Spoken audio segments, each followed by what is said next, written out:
민주당과 조국혁신당의 합당 논의가 계속 이야기가 나오고 있습니다.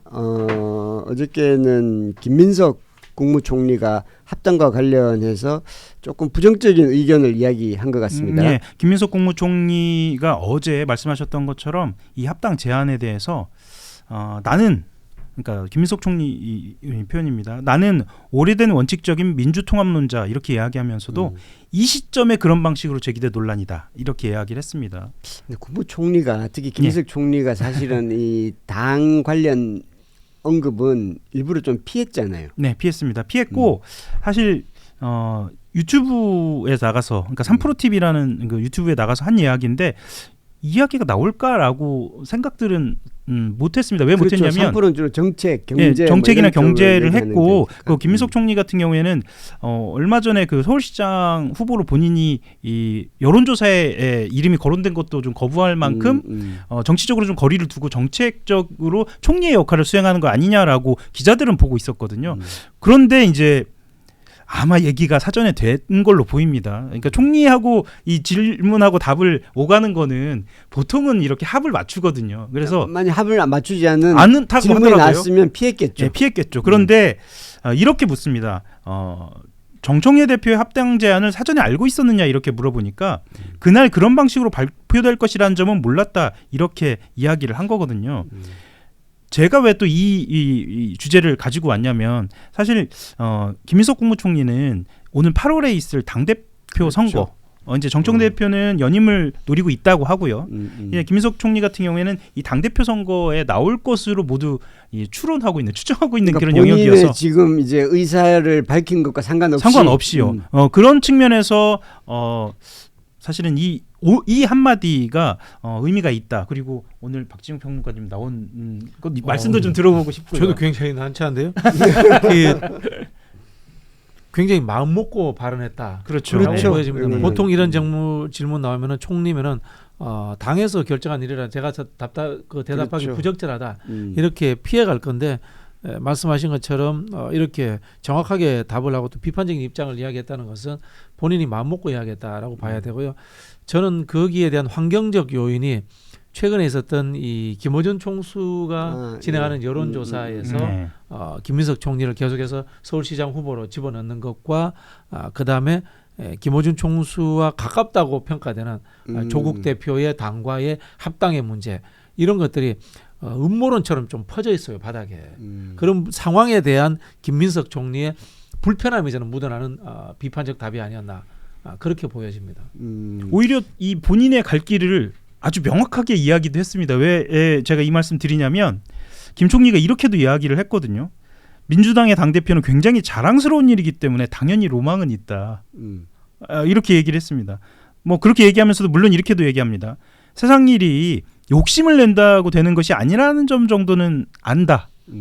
욕망의 정치로 뭔가를 풀려고 하지 않는 편이다라고 이야기를 했는데 사실은 뒤편보다 앞편에 방점이 좀 찍힙니다. 대부분 정치인들은 두 가지 얘기를 다 하더라고요. 예. 두 가지 얘기를 다 했는데 그런데 사실 이게 민주당 그러니까 정청래 대표가 이 꺼냈을 때 굉장히 갑자기 지금 이 형식이 맞나 이 시기가 맞나 이런 얘기가 많았지만 그래도 합당은 되겠구나라는 전망이 많았는데 지금 여론이라든지 그리고 당내 여론도 그렇게 썩 좋은 것 같지만은 않고 그래서 실제로 이제 앞으로 어떻게 되죠?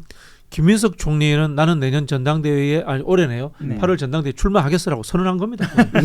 그리고 정청래 대표와 이른바 각이서는 프레임을 이걸로 만들어 버린 거예요.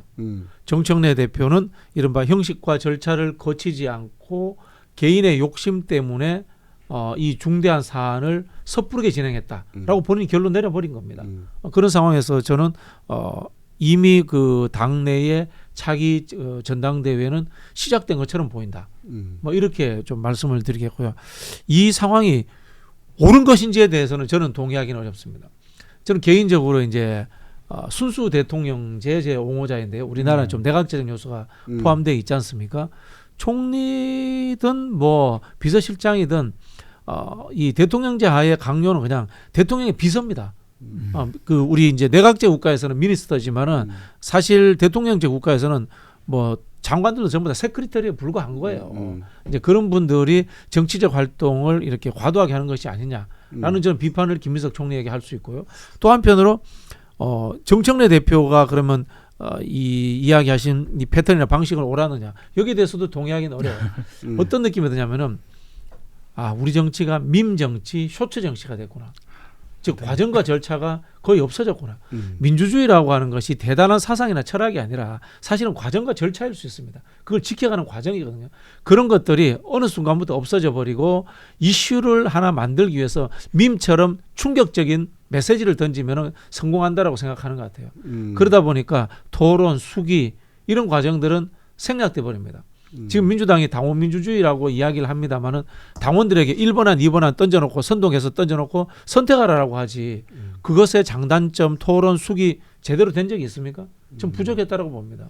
그런 부분에서 저는 뭐 정청래 대표가 던지는 방식 저도 사실은 통합의 장기적인 관점에서 총론적 관점에서 동의합니다마는 과정은 조금 미흡하지 않았나 라는 생각이 그러니까 듭니다. 과정에서는 누구나 다 문제점을 지적하는데 결과적으로 그래서 이게 합당이 지방선거 전에 될 건지 안 될 건지 전망은 합당은 될 거라고 봅니다. 합당은 될 걸로 보고 이제 합당 이후에도 이 후폭풍이나 여지는 좀 남겠네요. 그게 당내 전당대회 용으로 남아 버릴 것 같아요. 저는 개인적으로 아마 개인적인 생각입니다만은 이게 합당이든 정치 구조의 변화라고 하는 것은 첫 번째는 이재명 정부의 성공을 위해서 복무해야 된다. 두 번째는 다원적 민주주의를 확대하는 과정으로서 존재해야 된다. 이렇게 생각하는데요. 이거 별 관련이 없어요. 이게 왜 그러냐면요. 조국혁신당은 진보정당도 아니고 원래 민주당 하던 사람들이에요. 즉 그 이야기는 조국혁신당과 합당한다고 해가지고 크게 뭐 영역이 확장된다거나 또 뭐 선거에 크게 도움이 된다거나 그런 부분도 없습니다. 호남에서는 도움이 되지 않나요? 귀찮은 일이 없어질 뿐이죠. 네, 솔직히 그렇죠. 말씀드리면 민주당이 되나 이중대가 되나 솔직히 말씀드리면 그거 아닙니까? 귀찮은 일이 없어질 뿐이지 않습니까? 그게 다고 그러면은 또 큰 손해가 있느냐? 큰 손해도 또 없습니다. 원래 같은 사람들이었기 때문에 그런 부분에서 이걸 이렇게 이른바 현직 총리와 현직 당대표가 차기 전당대회를 겨누는 구도로 가는 과정에서의 이슈 프레임으로 만들어갈 만큼의 중요한 이슈였던가? 저는 동의하기 어렵습니다. 이재명 정부가 복지국가로 가야 된다. 성장국가로 가야 된다. 통일정책을 어떻게 해야 된다. 외교안보는 어떻게 해야 된다는 중요한 담론들이 얼마든지 있습니다. 정치개혁도 최근에 이 강선우 의원이라든가 김경식 의원. 예, 그쪽에서 나오는 뭐 정치 개혁의 문제, 의원 특권 내려놓기라든가 의회 민주주의를 어떻게 확대할 것인가 문제, 수많은 이슈들이 있는데 이걸 전당대회 이슈로 확 빨아다녀 버린 거예요. 그런 부분에서 저는 좀 제 입장에서는 마땅치 않습니다. 그러면 이게 마지막으로 그것만 여쭤볼게요. 그러면 이게 이번 합당이 된다고 전망을 하셨으니까 합당이 되면 이제 이 합당은 8월 전당대회와 연결이 될 텐데. 합당이 됐을 때 최대 수혜자가 정청래 대표가 되는 거 아닙니까? 절대 아닐 거라고. 이렇게 당내 반대가 많은데요. 정청래 대표한테는 오히려 저는 큰 이익이 안 되고 최대 수혜자는 조국 대표죠. 그건 이제 지금 현재 당 바깥에서는 그렇죠. 이른바 앞마당에서 잔디깎기 기계 돌리다가 대형 잠실 운동장 으로 이제 들어오신 격이죠. 조국 대표한테는 엄청난 기회가 되는 거죠. 그러면 정청래 대표는 본인한테 유리할 걸로 이 합당을 추진해 왔는데 결과적으로는 그것이 본인한테 과연 얼마나 도움이 될지는 알 수 없는 상황으로 지금 흘러가고 있는 겁니까? 저는 정청래 대표가 이걸 유불리로 보지도 않았던 것 같아요. 유불리로 보지도 않고 이른바 이 1인 1표제에서 비롯된 당원민주주의 문제 그다음에 정치개혁 이슈를 조금씩 크면서 갖고 와야 된다라는 본인의 나름 선의의 어떤 생각이 있었던 것 같아요. 근데 그게 아까 말씀드린 것처럼 하나의 밈이나 쇼츠 튀어나오듯이 툭 튀어나와 버린 거예요. 그렇죠. 시기와 방식의 문제겠죠. 그렇죠. 근데 이걸 하려면은 사실은 선거구제 문제라든가 또 이 연동형 비례제 문제 사실 건드려야 되지 않습니까? 이미 죽은 제도가 돼버렸잖아요. 위성정당 만들면서 그렇죠. 예. 그런 문제라든가 또는 더 크게 나간다면 개헌 문제라든가 이런 것들까지도 심도 있게 고민한 속에서 하나하나 과정으로서 던져야 되는데 갑자기 저는 밈처럼 튀어나왔다 이런 생각이 듭니다. 예, 알겠습니다. 국민의힘 소식 한번 보죠. 이게 오늘 뉴스가 있는 거라서요. 장동혁 대표가 이제 단식에서 이제 어느 정도 회복이 되면서 오늘 당무에 복귀를 하고 장동혁 대표가 당무에 복귀한다는 것은 내일 있을 한동훈 전 대표 징계 네. 여기도 이제 회의를 주재하게 되는데 그렇게 되면 내일 한동훈 전 대표는 제명이 되는 건가요? 이게 결과부터 말씀을 드리면요. 제명이 될 거라는 것에 대해서 이견을 다는 사람 별로 없습니다. 그러니까 이걸 너무 당연하게 당에서 받아들이고 있어서 취재하는 기자들도 좀 의외다라는 생각이 좀 드는데요.